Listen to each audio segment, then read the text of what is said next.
Nobody warns you about this part. You can fall hard for someone. You can thank God for them. You can look at them and think, finally, this is it. And they can still be the worst choice of your life.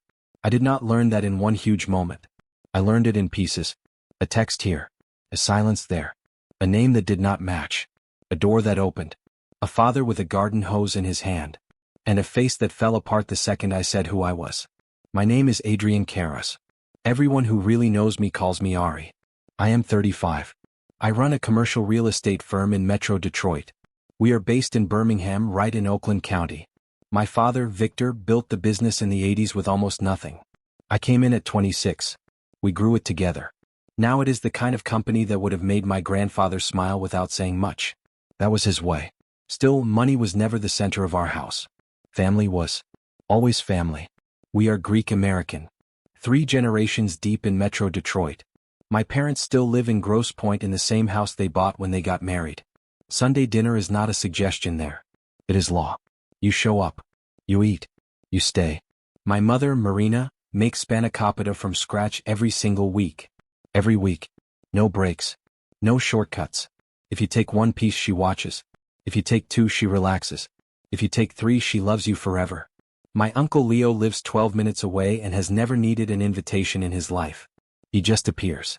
Sometimes with wine. Sometimes with opinions. Usually with both. We are loud. We are close. We hug hard. We argue harder. And when we love someone, we make room for them fast. So when I tell you I met a woman and lost my mind in 3 months, understand what that means. I do not fall fast. I do not fall easy. I have been serious twice before. Both times ended quietly. No screaming. No cheating. Just that sad moment when 2 people realize they want different futures. Then I met Lauren. It happened at a fundraiser in Birmingham. She walked in wearing a black dress that probably cost more than my first car. But that was not what got me. It was the way she moved. Come. Easy. Like she never had to force a room to notice her. My uncle Leo made a terrible joke about Greek yogurt within 5 minutes. A truly awful joke. Lauren laughed anyway. Not fake. Not polite. A real laugh. Then she turned to my mother and asked about an appetizer. Not just, this is good. She asked how it was made. My mother took her by the arm like she had known her for years. 45 minutes later they were still talking. I stood there watching them. And I had one thought. So this is how it happens. We dated for 14 months. By month 2 she was at Sunday dinner. By month 4 she knew which chair was Uncle Leo's and never sat in it. That matters in my family. By month 6, my mother was packing her leftovers without even asking first. By month 8 my father had stopped calling her Lauren and started calling her my girl, which is about as close to public love as my father gets. I proposed on the rooftop of the Shinola Hotel in downtown Detroit. Tuesday evening. Late spring. Flowers. Spring. Skyline behind us. I started the speech. She said yes before I finished it. I barely got the words out. She threw her arms around my neck and kissed me hard enough to make me forget my own name. I called my mother from the elevator down. She cried before I even got through the first sentence. I called my father next. He said, good. Now bring her every Sunday so your mother can feed her right. Uncle Leo somehow already knew. I still do not know how. For a while I was just happy. Not fake happy. Not careful happy. Real happy. The kind that sneaks up on you when you are not looking. The kind that makes traffic feel shorter and Mondays feel lighter. The kind that makes a man in his 30s feel a little stupid and not care. And all that time I had no idea what she was building behind my back. Welcome to Betrayal Revenge Stories. Get comfortable. This one goes farther than you think. Here is the part about Lauren that matters. She was not cold. She was not distant. She was warm, funny, smart, and very, very good at making me feel safe. That is why when her family came up early on, I did not hear danger. I heard pain. We were about 6 weeks in. We sat on her couch in Midtown. Takeout containers on the coffee table. Some show was on. Neither of us was watching it.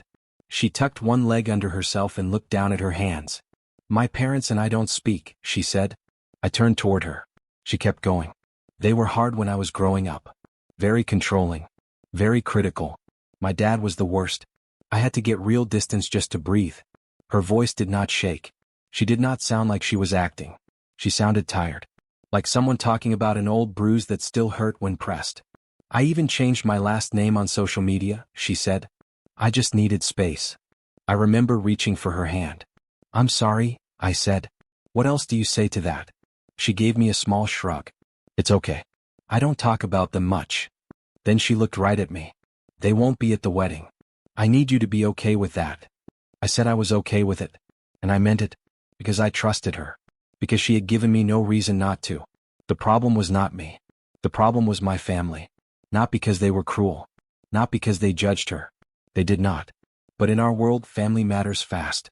We want to know the people who raised the person we love. Not to gossip. Not to control. Just because we believe a person makes more sense when you know the table they grew up at. That is how we see life. So the silence around Lauren's family did not stay quiet forever. After a while, it started to hum in the room. Small at first. Then louder.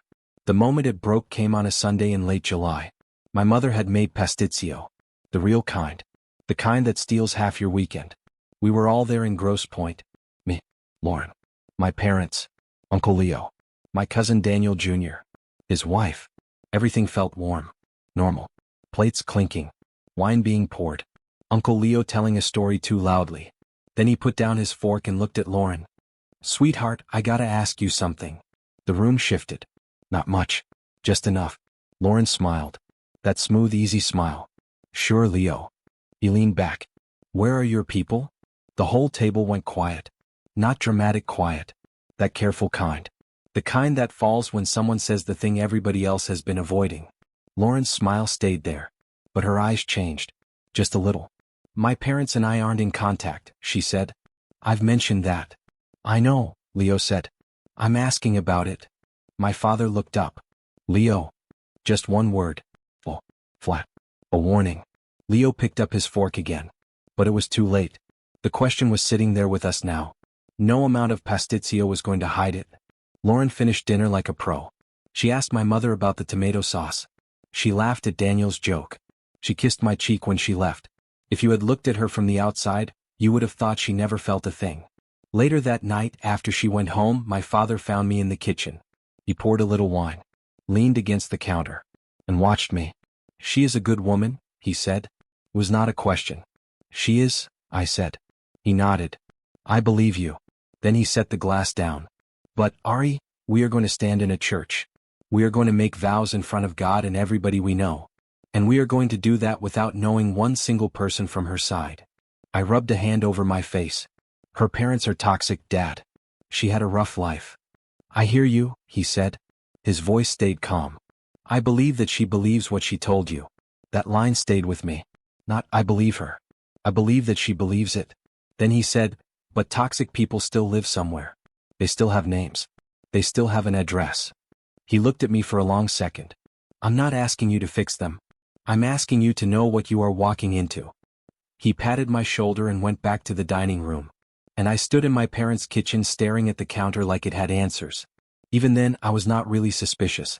Not of Lauren. If anything, I was scared of something much smaller. Something a little embarrassing. I was scared her parents would not like me. That was the truth. I know how that sounds. I had a strong business. A good name. A close family. A full life. Still, Lauren lived in a very polished world. Corporate marketing. Downtown Detroit. People with clean teeth, expensive shoes, and strong opinions about wine. Her apartment looked like a magazine. Her friends wore brands I had to look up later. She carried herself in a way I loved. But sometimes, if I am honest, it also made me feel loud. Too Greek. Too much. Too close to an uncle like Leo who can start a fight with a bread basket. So on the drive home that night I kept thinking, what if her parents are like that too? What if they are rich? What if they are sharp and cold and perfect? What if they look at me and see a man who is too big, too family heavy, too old school for the life they wanted for her? That was my fear. Not that she was lying. Not that anything was rotten. I thought I was the underdog. That is what makes this whole thing so insane. Because the next Saturday morning, I drove north on I-75 to meet the people I thought might judge me. And I had no idea I was driving into the truth. Finding them did not take some detective. It took paperwork. Boring, normal paperwork. Lauren had moved into a high-rise condo downtown that my company owned. Since we were getting married soon, our legal team needed her on part of the lease paperwork for tax reasons. Nothing dramatic. Just signatures. Copies of IDs. Digital forms. I was at my desk on a Friday afternoon when my office manager dropped the final packet in front of me. I glanced at it, then glanced again. The ID said Lauren Marie Parker, not Whitmore. Whitmore was the name she used online. Whitmore was the name she used with my friends. Parker was not a typo. It was clean. Official. Real. At first I thought maybe Parker was an old name. A family name. Something simple. I had 5 dead minutes before another call. So I looked. Quick property search. A few public records. An old Facebook page from college. One address on Maple Avenue in Saginaw, Michigan. An hour and 40 minutes north. The next morning I told Lauren I had a property walkthrough. She kissed me goodbye without looking up from her laptop. Drive safe, she said. That was it. The whole drive up I practiced little speeches in my head. Hello, sir. Hello, ma'am. I love your daughter. I know things are hard between you. I'm not here to judge anyone. I just want to understand. I thought I was walking into a cold house. A tense one. Maybe a fancy one. I got into Saginaw just before 10. The GPS took me through a quiet neighborhood. Modest ranch homes. Clean lawns. Flags by porches. Kids' bikes near garages. The kind of street where people wave even if they do not know you well. I slowed down when I saw the address. Then I just sat there. It was a small, well-kept ranch house. Flower bed by the front walk. Wind chimes on the porch. No gate. No long driveway. No black SUV screaming old money. And out front, standing in a Tigers t-shirt with reading glasses pushed up on his forehead, was an older man holding a garden hose. He was watering flowers like he had all day. I stared at him through the windshield. This is not what I pictured. Not even close. For one strange second I felt relief. These people did not look scary. They looked normal. Regular. Kind even. I got out of the car and walked up the driveway. The man noticed me when I was about 10 feet away. He squinted. Shifted the hose to his other hand. Can I help you? I stopped. Took one breath. Sir, you don't know me. My name is Adrian Karras. I'm engaged to your daughter, Lauren. He dropped the hose. Not slipped. Dropped. Water started running across the concrete. And his face. I will never forget his face. It did not harden. It did not flash with anger. It broke. Like something inside him had been held tight for too long. He swallowed hard and turned toward the house. Nancy, he shouted, voice cracking. Nancy, come outside. That was the moment everything turned upside down. Inside the Parker house, the story I had been living in started falling apart one quiet piece at a time. I sat at their kitchen table with coffee I never asked for and cookies Diane Parker put in front of me with trembling hands. The house was simple, clean, warm, and filled with Lauren. Not the Lauren I knew. Little Lauren. School photos. Birthday photos. A prom picture on the mantle. A college graduation portrait where Thomas and Diane stood on both sides of her looking proud enough to burst. These were not the faces of monsters. These were the faces of parents who missed their daughter. Thomas was a retired postal worker. 31 years. Diane had been a school secretary most of Lauren's childhood. They had helped her through the University of Michigan. No debt hanging over them. No hidden shame. Just pride. Deep pride. At first, Lauren still called often after moving to Detroit. Then less. Then barely. Then not at all. She changed slowly, they said. New friends. New style. New stories. Online photos under a different last name. Events with people they did not know. A version of herself that did not seem built for them anymore. Then came the wedding money conversation. That was the knife. Lauren asked for $100,000. Not for a house. Not for an emergency. For the wedding. Thomas told me that part with both hands wrapped around his mug. He did not sound angry. He sounded tired. I told her we didn't have that kind of money, he said. His eyes dropped to the table. I told her I could maybe do $15,000. That was stretching it. That was taking it out of retirement. But I said yes because she's my girl. Diane looked away. Thomas kept going. She got quiet. Then she said, if you can't invest in my future, then you don't get to be part of it. He blinked once. Art. She blocked us that same night. No shouting. No big dramatic pause. Just that sentence. And the kitchen went very still. Diane stood up, opened a drawer and took out an envelope. She slid it across the table toward me. Her birthday card, she said. It was sealed. Unopened. Stamped in red. Returned to sender. Our address was on the label. Our address. Mine and Lauren's. I stared at that red stamp and felt something cold move through my chest. Then I pulled out my phone. I opened the text Lauren sent me the night before. I had read it half asleep. At the time it felt like good news. Now it felt like poison. I turned the screen toward them. The message read, "Babe, amazing news. I reached out to my parents. They finally apologized for everything and want to meet you for lunch tomorrow before they leave town. I'm so excited for you to meet them." Nobody spoke. Diane read it once. Then again. She set the phone down very carefully. Thomas looked out the kitchen window toward the flower bed he had been watering when I showed up. His jaw tightened. He did not curse. He did not explode. He just sat there. And somehow that was worse. I almost laughed then. Not because anything was funny. Because I had spent days worrying that her parents would look down on me. That I would not be polished enough. Rich enough. Refined enough. And here I was in a ranch house in Saginaw with wind chimes, coffee, and two people who had spent 2 years waiting for their daughter to come back. The people who had decided someone was not good enough were not them. It was her. It had always been her. The man who drove up I-75 was worried about making a good impression. The man who drove back down was thinking about something else. I did not confront Lauren that night. That matters.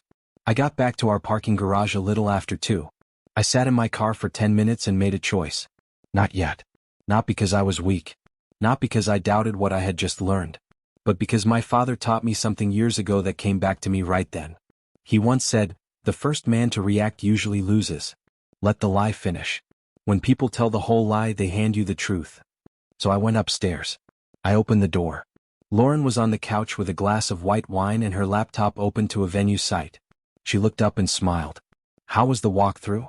"Good," I said. "Long drive." She tilted her head. "You look tired. Want me to order food?" What I wanted was to ask why her mother's birthday card had come back unopened. What I wanted was to ask who she planned to hire to play her parents at lunch. What I wanted was to ask how many lies a person can stack before the floor breaks. Instead I sat down beside her. "Sure," I said. "Anything sounds fine." She leaned against my shoulder for a second. Went back to looking at centerpieces. I stared at the screen and saw nothing. That night I lay in the dark and did what I do when a deal goes sideways. I separated facts from guesses. Then I built a timeline in my head.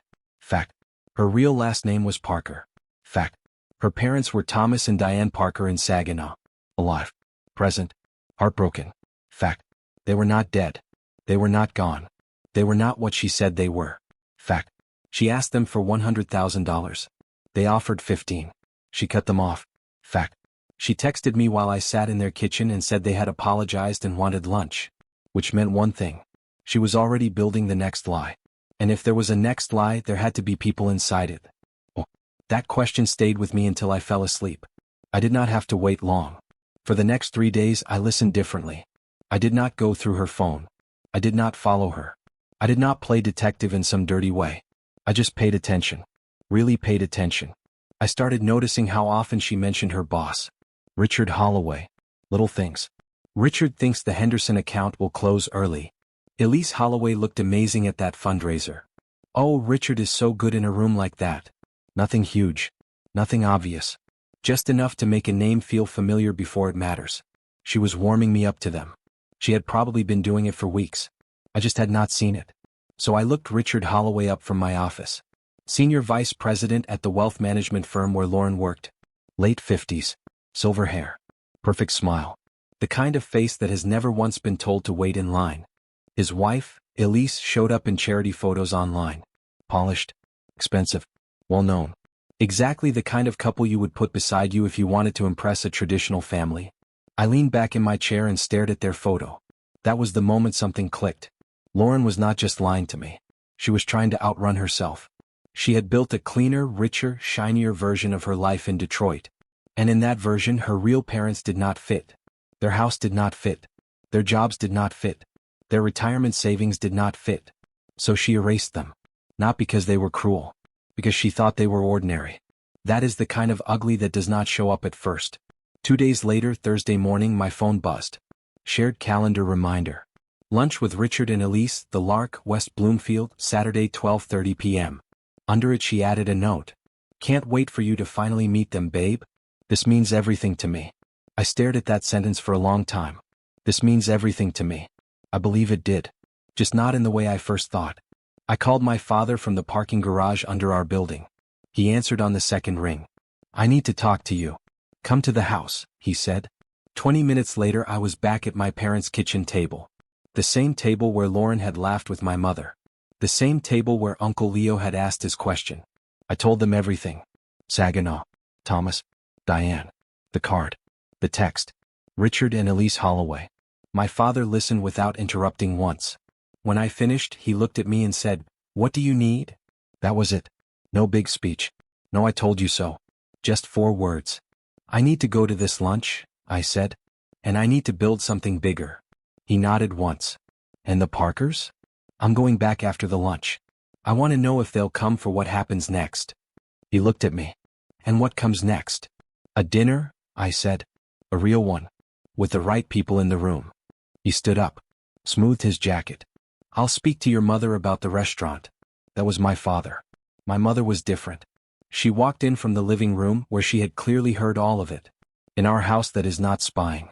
That is just being nearby. She stood in the doorway with her arms crossed. Her face was tight. Not loud anger. The quiet kind. The dangerous kind. She ate in my house, my mother said. I blinked. What? She sat at my table and ate my food, my mother said again. While her mother sat in Saginaw with a birthday card sent back unopened. I had no answer. My mother walked over. Put both hands on my face the way she did when I was a boy. And looked me right in the eyes. You fix this, she said softly. Not just for you. For them. Saturday came. The lunch at the Lark was exactly what I expected. Old money lighting. Soft voices. Everything designed to make people feel a little more important than they are. I got there early and took a seat facing the door. They came in together. Lauren in the middle.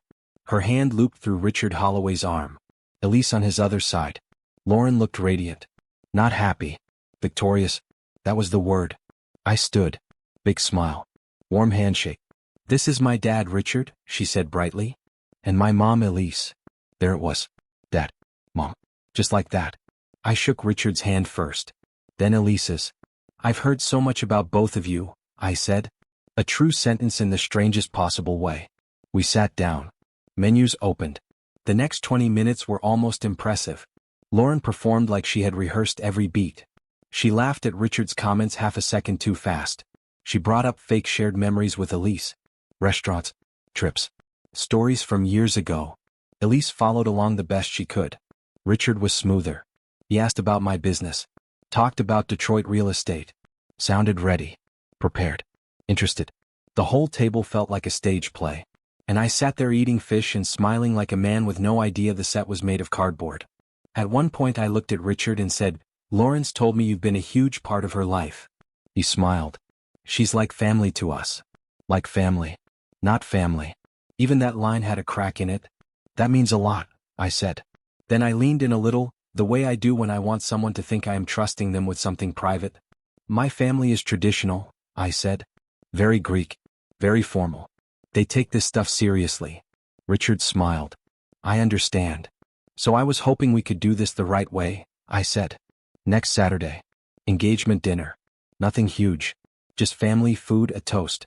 My parents want to welcome the people who matter most to Lauren before the wedding. There was a tiny pause. Richard glanced at Elise. Elise looked at Lauren. Lauren squeezed my hand under the table so hard I felt it in my shoulder. Richard smiled. We'd be honored. Lauren turned to me, eyes bright. Really? Of course, I said. I smiled right back at her. She thought she had won. She had no idea the trap was already closed. The next 6 days moved quietly. Monday I drove back to Saginaw. This time I called Thomas from the driveway. He opened the door before I even reached it. We sat at the same table. Same coffee. Same careful silence at first. Then I told them about the lunch. About Richard and Elise. About the dinner I had planned. And then I said the hard part. I want you there. Diane's fingers went still around her mug. Thomas stared at me. Diane spoke first. Ari, we don't want to make a scene. Her voice was almost a whisper. I leaned forward. My mother is going to stand in that room and welcome whoever walks in as Lauren's family, I said. She deserves to know who that really is. I looked at Diane. And you sent birthday cards for 2 years. You deserve to be in that room too. Diane looked down. Thomas covered her hand with his. He rubbed his thumb across her knuckles once. Then he looked at me. What time should we be there? Tuesday, I sat in my father's home office with him and Uncle Leo. I laid out the full plan. My father asked 2 short questions. Then he picked up his phone and said, I'll handle the restaurant. Done. Uncle Leo was harder. I want to say something to her at the door, he muttered. No, I said. I just want one sentence. No. One little sentence. I put both hands on his shoulders. Leo, I need you to do the hardest thing you have ever done in your life. He narrowed his eyes. What? Be quiet until I stand up for the toast. He looked like I had asked him to stop breathing. My father did not even look up from his desk. Finally Leo blew air through his nose. Fine. But I want first shot at the Tyropida. Done, I said. And I'm holding the door when we leave. Done. Every part was set. Pegasus Taverna in downtown Detroit. My father's pick. Warm. Real. The kind of place that feels like a home and not a photo shoot. Private room in the back. White tablecloths. Candles. Soft light. My mother handled the menu herself. At the welcome table she placed a small framed picture of my grandparents. When I asked why, she said, they should be here. Thomas and Diane drove down Saturday morning. They checked into a hotel in Dearborn. Thomas called me Thursday night to confirm. His voice stayed steady the whole time. Then right before he hung up, he got quiet. Ari? Yeah. Whatever happened Saturday, thank you for coming to Saginaw. Thank you for knocking on the door. I did not know what to say. Then he added very softly, she picked a good man. Even if she forgot what that looks like. After that, I really had nothing. I'll see you tomorrow, I said. That night I pressed my suit. I got into bed beside Lauren. She was already asleep. Breathing easy. One hand under her cheek. Looking peaceful. I lay there in the dark and thought about Thomas Parker in a tiger's shirt by his flower bed. I thought about Diane holding that unopened birthday card. I thought about how long 2 years can feel when nobody comes back. Then I closed my eyes. Because by the next night somebody was coming back. Saturday morning in September, I woke up with that strange kind of stillness that does not come from peace. Comes from knowing. Lauren spent 3 hours getting ready. 3 full hours.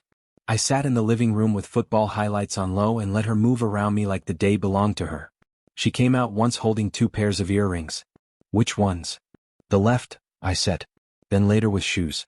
These are the black heels? The black. Each time she smiled. Each time I told her she looked beautiful. And she did. That was never the problem. The problem was what sat under the beautiful. She wanted to get there early to check the setup. I told her to go ahead. I have one quick call, I said. I'll meet you there. She kissed my cheek. Don't be late. Then she left. The second the door shut, I called Thomas. He answered on the first ring. You good? I asked. We're ready, he said. His voice was low but steady. How's Diane? She's dressed. She's ready. I looked at the wall for a second. When I text you, walk in. No matter what's happening. Just walk in and stop inside the door. Pause. Then I said the thing I had been carrying all morning. She's going to see you right away. I know, he said. I started to say more. He cut me off gently. Ari, I've been ready for 2 years. I've been ready since the night she blocked us. I've been ready every birthday. Every Christmas. Every Sunday my wife looked at the phone.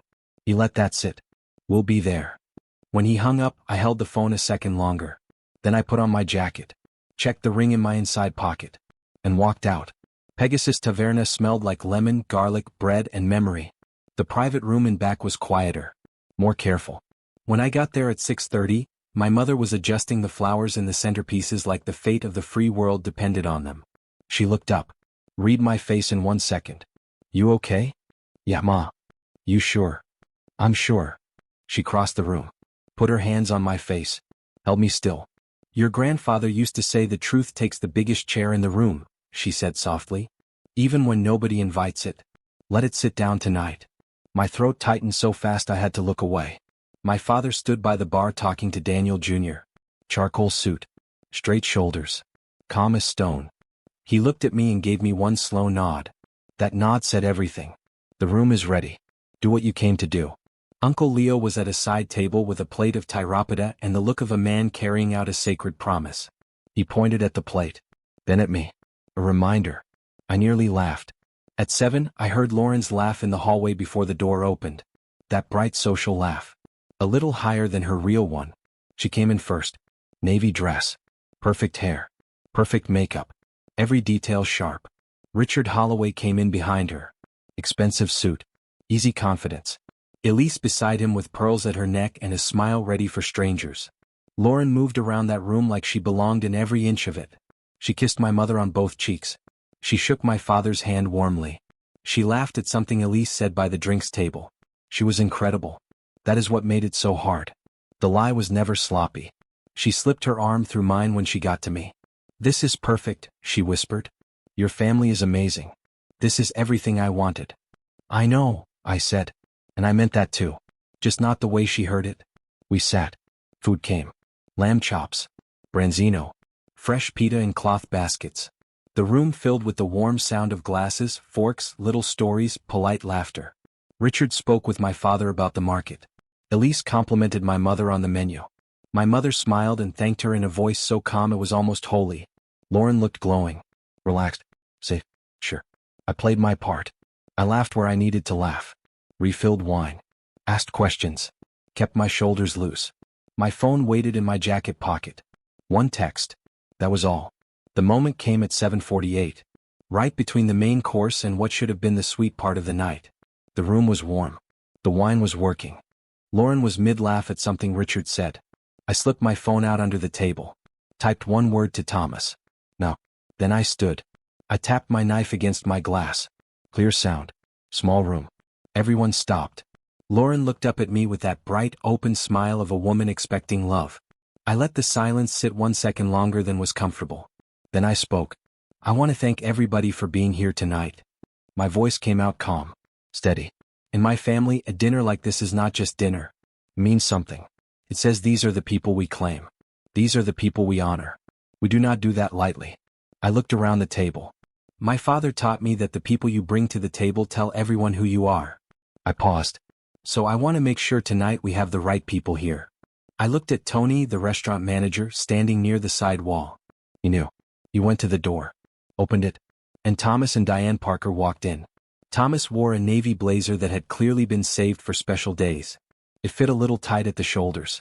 Diane wore a burgundy dress and held a small purse in both hands. Her chin was up. Her face was pale. But she walked in. Quietly. Fully. Like a woman who had already survived the worst part and was not turning back now.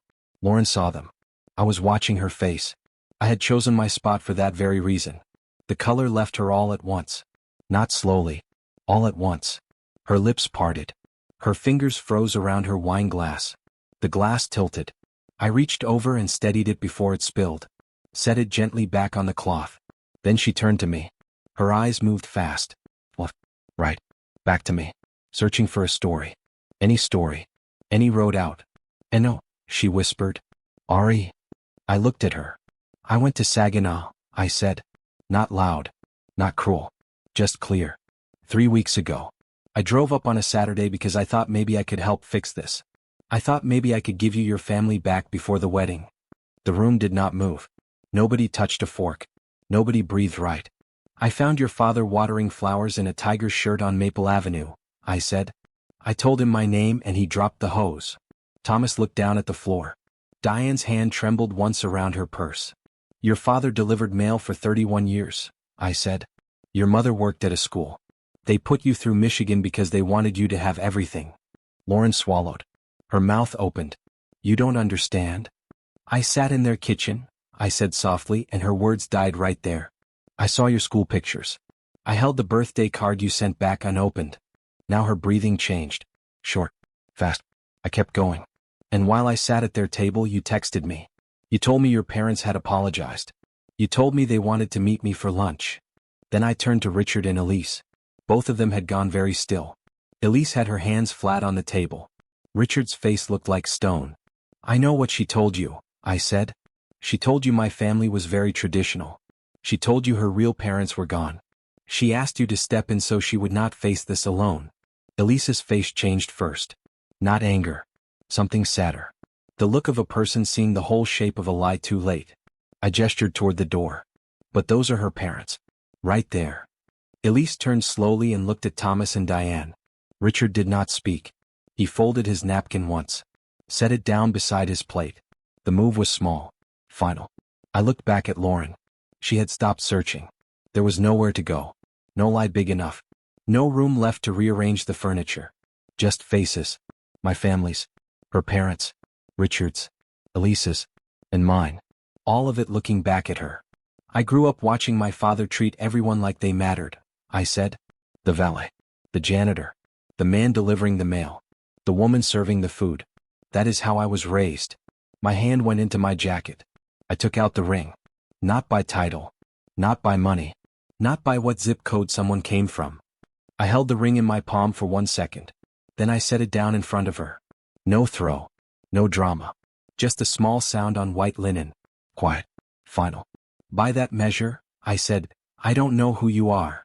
I picked up the flower centerpiece from the middle of our table. White flowers. My mother's choice. Then I crossed the room to Diane Parker. She was holding herself together by force. You could see it in her jaw, her shoulders, the careful way she breathed. I held the flowers out to her. She looked at them, then at me. Then something inside her gave way. Not loud, not ugly, the quiet kind of breaking. The kind that happens when pain has had nowhere to go for too long. Thomas had his arm around her before the first sound left her throat. He pulled her close. His own eyes wet now, his jaw working hard. Then, to my surprise, he stepped forward with his free hand and held it out to me. I took it. He gripped my hand hard. No words. He did not need them. Then my father was beside me. I had not even seen him move. That is how he is. He looked at Thomas for one beat, then reached out. I'm Victor, he said. I should have met you sooner. I'm sorry. Thomas shook his hand. His voice came rough. I'm Thomas. Thank you for raising a man like him. I looked at my father then, just for a second. And in all my years, I had never seen that much pride in his face. My mother did not shake Diane's hand. She wrapped both arms around her. Full embrace. No pause. No question. Diane held on. Flowers crushed lightly between them. And then we left. All of us. The Karras family. The Parker family. My mother linked arm in arm with Diane. My father walking beside Thomas. Daniel Jr. holding the door. Uncle Leo at the back like a guard posted by God himself. At the main door, Leo stopped and looked back once. So did I. Lauren was still sitting at the table in her perfect dress. The ring in front of her. The centerpiece gone. The seat beside her suddenly too empty. Richard and Elise were standing near the far end of the room. Elise already had her coat on. Richard had one hand at her back. Neither of them looked at Lauren. Not once. They moved toward the exit like people leaving a fire.